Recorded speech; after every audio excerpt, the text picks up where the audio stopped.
इस वक्त बुखार आम तौर से चल रहा है, तो बुखार से बचने का कोई कुरानी वजीफ़ा बताइए। ये बात सही है कि बहुत वायरस फैला हुआ है बुखार का, और जिसे देखो बुखार आ रहा है, अक्सर व बेशतर लोगों को बुखार आ रहा है। तो इस सबसे पहले एक चीज़ मैं क्लियर करूँगा, उसके बाद मैं कुरानी वजीफ़ा भी बताऊँगा जिससे इस ख़तरनाक बुखार से बच सकते हैं इंशाअल्लाह ताला। कि जो लोग ये समझते हैं कि किसी को बुखार आ रहा था, अब किसी ने उसको देख लिया या उसको टच कर लिया, या घर में किसी को बुखार आ रहा था तो उससे किसी को बुखार लग गया, तो ये चीज़ें, इसकी इस्लाम में क्या हैसियत है पहले समझे। आका अलैहिस्सलाम ने फरमाया कि इस्लाम में छूत छात की कोई जगह नहीं है, छूत छात है ही नहीं इस्लाम में कि हमें उनकी बीमारी लग गई, उन्हें उनकी बीमारी लग गई।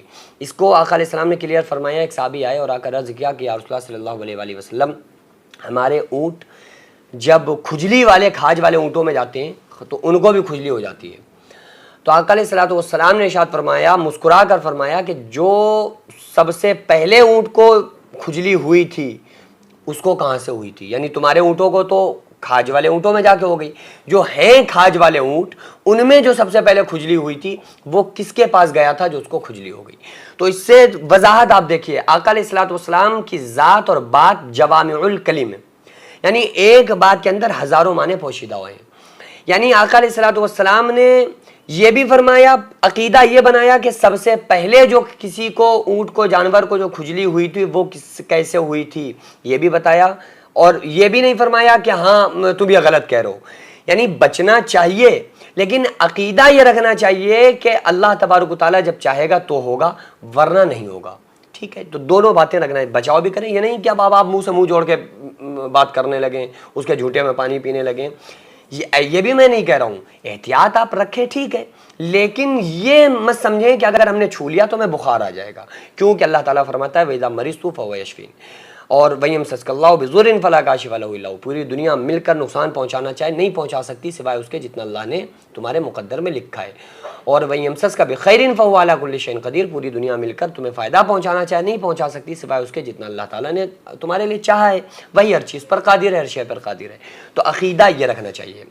बहरहाल इससे बचने के लिए कुरानी वजीफ़ा है कि आप गिलास लें, उसमें पानी ले लें थोड़ा सा, और उसमें 3 मरतबा दुरूद पाक पढ़ें। दुरूद इब्राहिमी पढ़ लें तो ज़्यादा बेहतर है, वरना आप जो चाहें दुरूद पाक पढ़ लें। उसके बाद 21 मरतबा पढ़ना है या नारू कूनी बरदौ व सलामन अला इब्राहीम, या नारू कूनी बरदौ व सलामन अला इब्राहीम।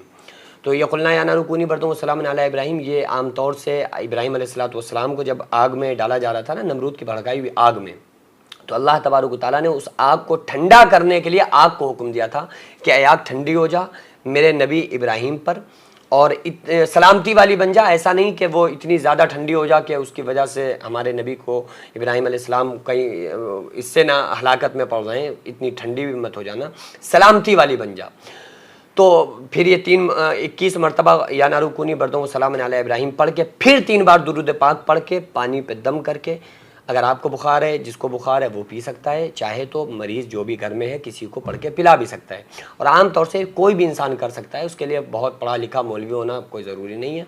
बस ये या नारू कूनी बरदौ सलामन अला इब्राहीम 70वें पारे की आयत है, इसको पढ़ लें, इंशाअल्लाह तबारक व तआला बुखार ख़त्म हो जाएगा।